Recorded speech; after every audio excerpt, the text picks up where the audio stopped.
Let's return to This Week in America. Here's your host, Rick Bratton. Welcome back, everybody, coast to coast, This Week in America. While pursuing a race for prosecuting attorney in Arkansas in the 1970s, Roger Glasgow had run afoul of the local political machine. The machine later decided to teach him a lesson, even though he'd lost the race. Down and Dirty Down South is the story of how he attempted to clear his name, also track down the people who had him set up for the charges of smuggling illegal drugs into the United States. With a Bachelor of Science degree in History and Political Science and a Juris Doctor, he entered private practice at Nashville, Arkansas for a few years, also served as deputy prosecutor, elected as a delegate by the Arkansas Constitutional Convention in 1969. He then moved to Little Rock, where he was a deputy attorney general before he ran for prosecuting attorney, finishing second in a field of 4. He re-entered private practice with the Little Rock law firm of Wright, Lindsay, and Jennings, where he enjoyed a successful 50-year career as a trial lawyer. On retirement, he turned to writing. Broadsword, a novel of love amidst the chaos, published last year, his debut novel. We talked about it on This Week in America. And back with us is Roger Glasgow, author of Down and Dirty Down South, Politics and the Art of Revenge, recipient, by the way, of an Arkansas Gem Award from the Arkansas Library Association. Roger Glasgow back with us. Roger, a pleasure. Thank you for coming back on the program. Hey, Rick, good to see you again. I enjoyed our last visit and glad to have you back. It is a delight to be back to talk about this book. And we touched on it briefly the last time, and you indicated you were getting close to publishing the book. Talk about the inspiration, the motivation for writing this story. It's a great story. Some people say it's a great mystery, but it's your story. Talk about writing this and what went into it.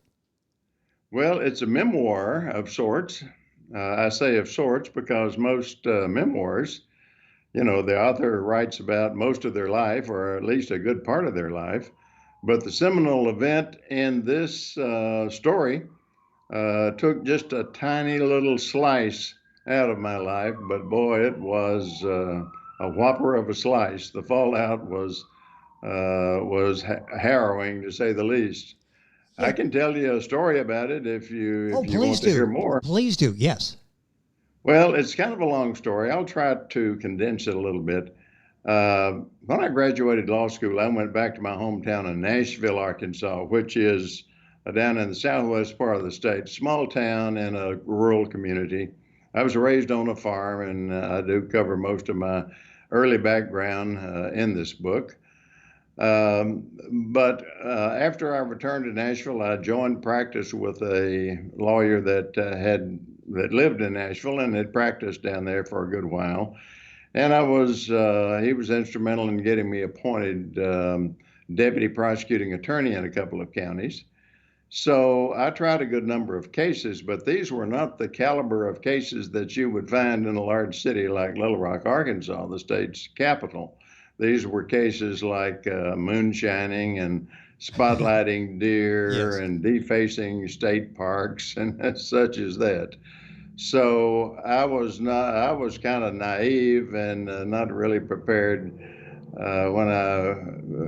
for what I encountered when I ran for prosecuting attorney up here. But to go forward with the story, I ran for the Constitutional Convention down in Nashville. Representing 2 counties. It met in Little Rock in the legislative chambers, and my seatmate was a man named Ray Thornton. And he was a well-known guy. He was a very nice guy, and he was a nephew of Whit Stevens and Jack Stevens, who were very wealthy and powerful people in Arkansas, or were at the time. They both passed away.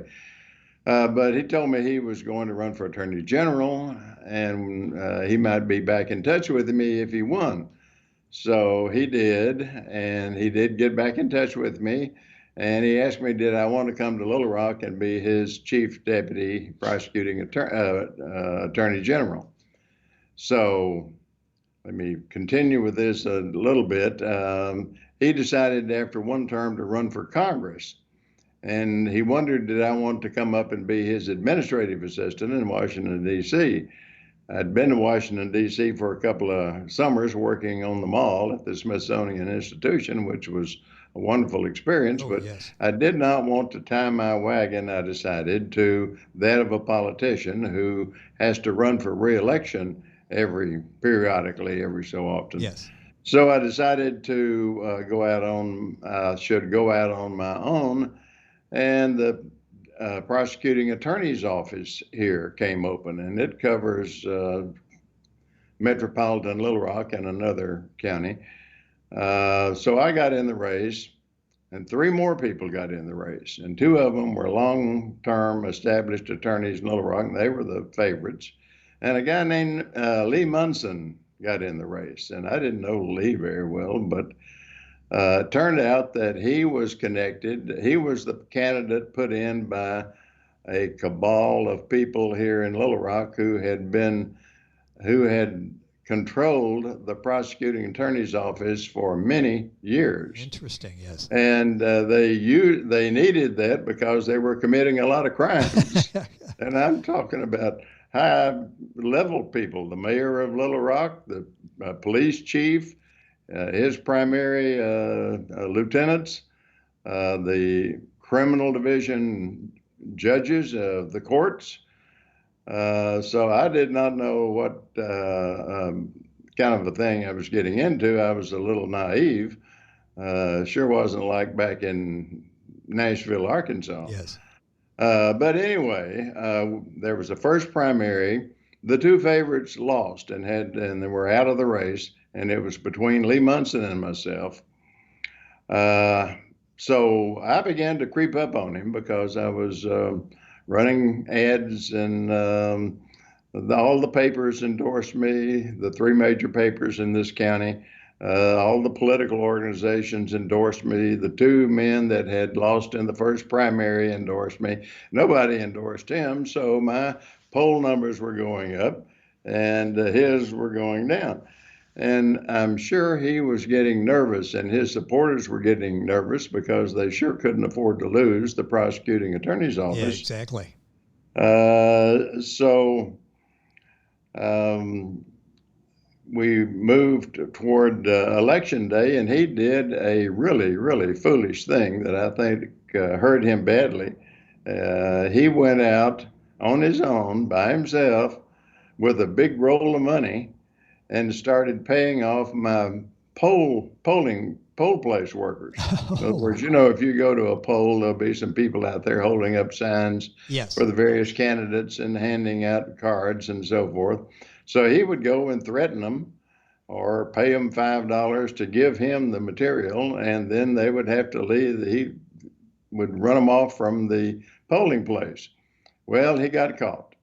A man named Robert Johnston, who was a professor of political science at University of Arkansas Little Rock, saw him and didn't like that at all, and tipped off the press, and they caught him and didn't like it at all. And so the next morning he had won barely, but boy, did a storm blow up on him for what he had done. There were calls for his resignation, calls for a grand jury investigation, calls for a recount, and all kinds of things. So he disappeared for quite a while, laying low, Yes. And I'd lost the race, and I didn't really particularly want to stay involved in it. So since my stock had risen, I got some really nice job offers. The governor of the state of Arkansas, who was Dale Bumpers at the time, offered me the position of insurance commissioner for the state. And the two largest, most prominent law firms in Little Rock offered me positions, and I took one of them.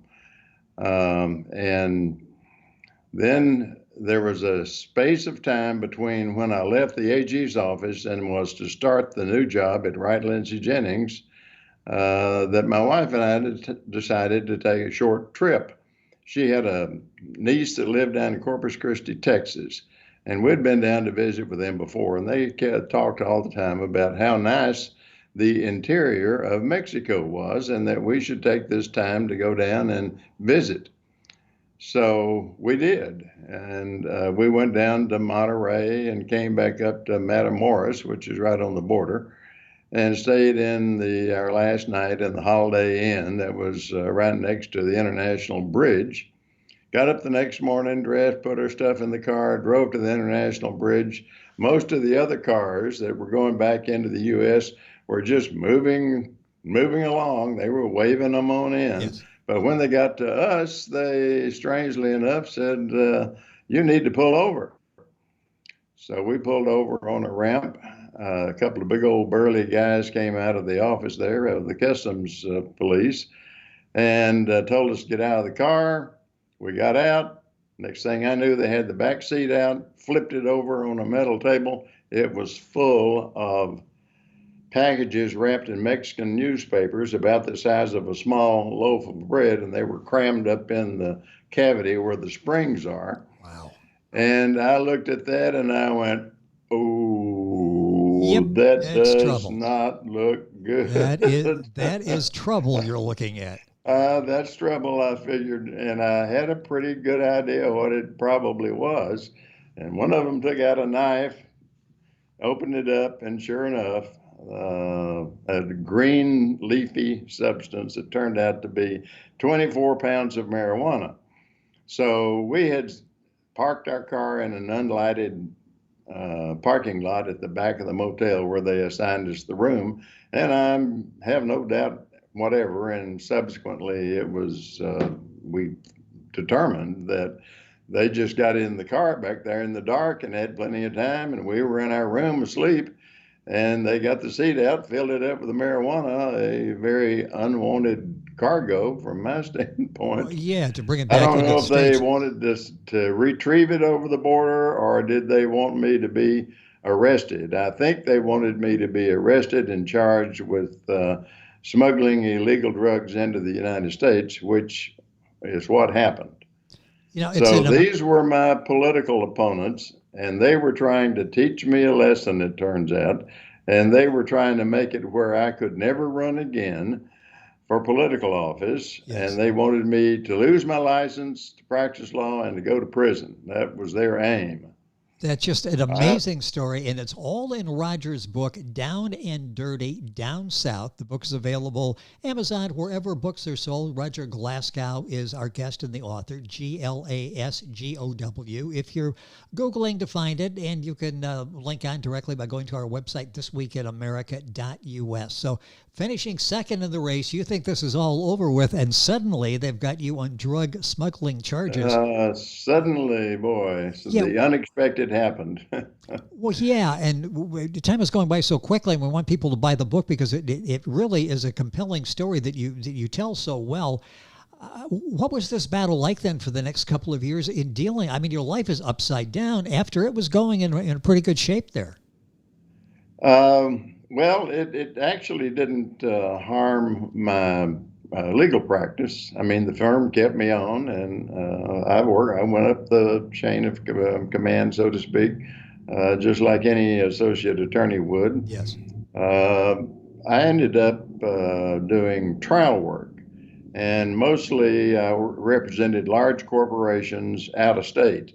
And so they'd never heard of this deal and they didn't care about it anyway. They just wanted a good lawyer, which I proudly think I was a fairly good lawyer because I had a lot of out-of-state clients. I got into product liability defense, including automobiles, tractors, agricultural implements, medical equipment, and some big high-level stuff. So for 50 years, I did that. And the one thing that this experience did do for me, which was really fortunate, as a matter of fact, was I was completely cured of any aspirations to run for political office again.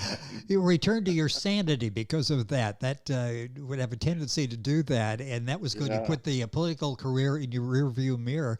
You mentioned some names during the course of the interview. In the book, you're very honest, and you mentioned names there as well. Any retaliation, any blowback for writing this book from the people that might be impacted? Well, back at the time, I got a good number of calls death threats, hang-up calls, that sort of thing.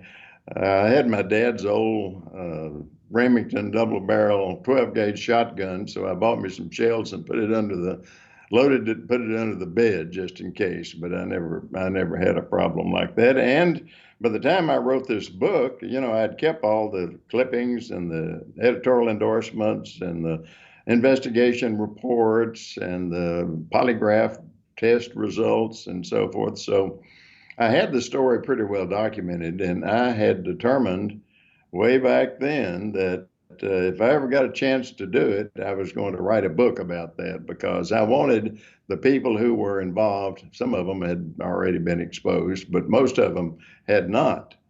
And so I exposed them in the book. I called, I pointed fingers and called names.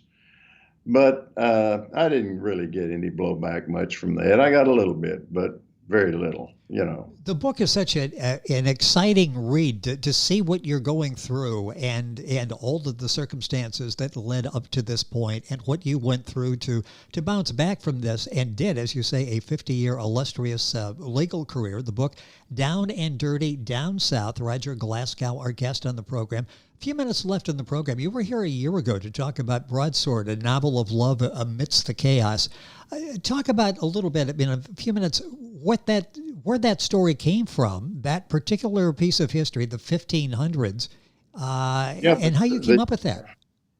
The setting in that book is Ayrshire, just south of Glasgow, Scotland. And that's where my ancient ancestors came from, which, you might expect since my name is Glasgow. Yes. And it's spelled the same way. So I always suspected that's where they came from. My sister, who got really interested in genealogical research, did a lot of research and found out, that they came from that area. And we found there are not a whole lot of records, but we found some. Found out where they lived. There were some tax records called the hearth taxes that were based on if you had one hearth, it cost less than if you had two hearths, for example. That's your fireplace, Oh, yes, yes. So my family had two hearths, so they were more well-to-do than the average person. And they were the laird of this estate. But I just invented it, and I picked that time period because so many interesting things were happening, such as the Protestant Reformation, the Renaissance, King Henry VIII and his wives, his rough wooing wars against Scotland, just all kinds of things. And I thought, if I could imagine some characters and weave a story around the historical events, it would make a pretty good book. And I did that, and Broadsword was the result of that. And it has won an international award, the Pinnacle Award for excellence in writing. Fantastic. Well deserved. Which I was very proud of. And you should be. And I've written a sequel to that, which if we have enough time, you might want to hear a little bit about it. Touch that a couple minutes and let's do that, because I was going to say, when we talked the last time, I think we mentioned, that this has sequel written all over it. And I was curious to find out if in fact there would be, and I'm finding out there will be. Yes.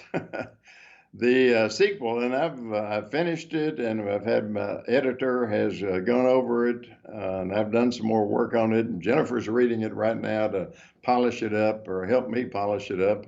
Jennifer's my wife, as you know.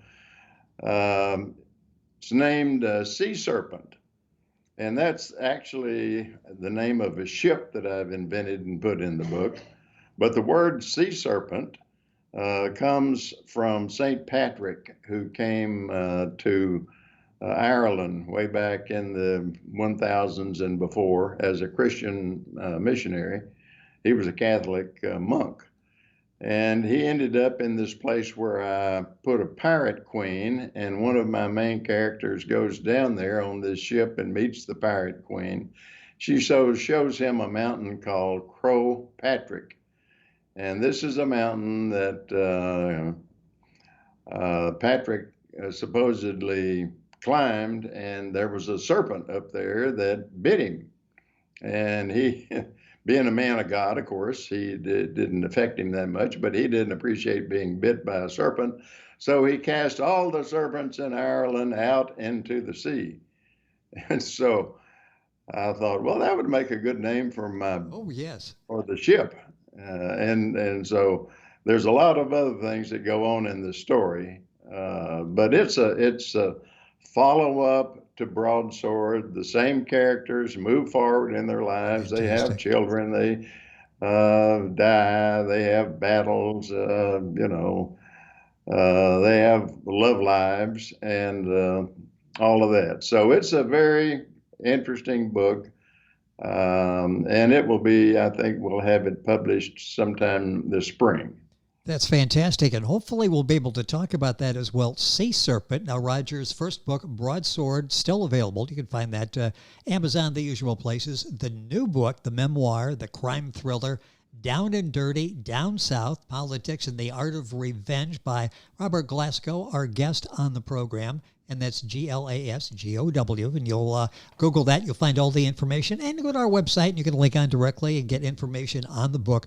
Roger, it is always a pleasure. I was looking forward to this, a fascinating story of what you went through. We mentioned it in the last program, and I was waiting for the book to come out. So it's here, and people can read that story, and hopefully we'll talk about Sea Serpent coming up here in the coming months. Thank you for being with us on the program today. It is always fun. Thank you. Congratulations on the awards, on your books, and we look forward to more.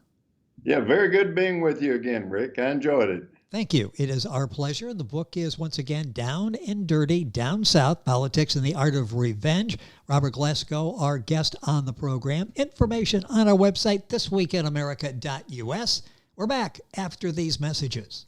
This Week in America is online. You can visit our website, thisweekinamerica.us. Scott Pinkerton, associate producer of This Week in America. Jay Anderson, segment producer. Ben Watson, webmaster. Otto Bechet, director of engineering and TV production. This Week in America produced and is a trademark of Blue Funk Broadcasting, LLC. For information on all of our guests and to listen to this week's show, our website again at thisweekinamerica.us. And I'm Sean Bratton, executive producer of This Week in America.